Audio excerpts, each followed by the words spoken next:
Natural hazards are a natural part of Earth's climate. Due to climate change, natural hazards have been increasing over time. Disaster risk reduction focuses on reducing natural hazards' negative effects on communities. In 2014, the Tokwe River in Zimbabwe flooded, causing the Tokwe-Mukosi River Dam to have cracks in it. As a result, 3,000 people lost their homes and had to be relocated.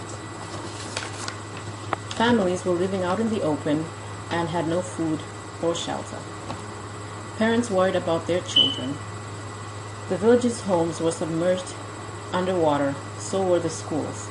And as a result, the children were unable to attend school and, most importantly, were unable to write the annual examinations that would allow the children to go to a higher grade.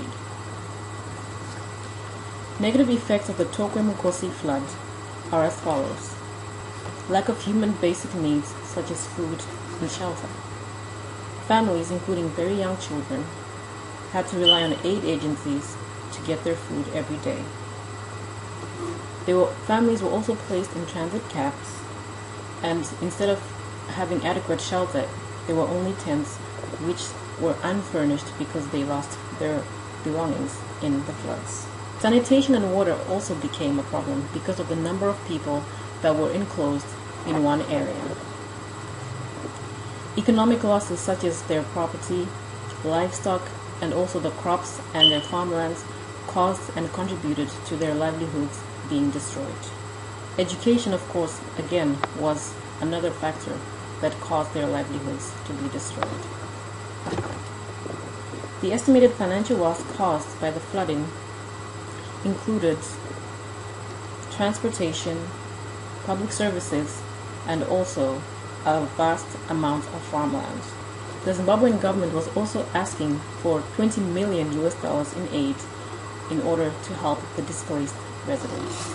Examples on how the negative effects of the Tokwe-Mukosi flood could have been prevented or reduced in terms of the disaster that came after are: villagers could have been taught what to do before a disaster and after a disaster.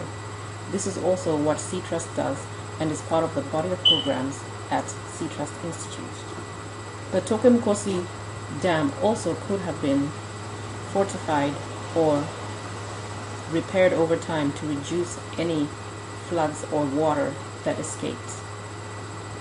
Better coordination between local and national governments together with aid agencies in helping the people that were displaced by the floods.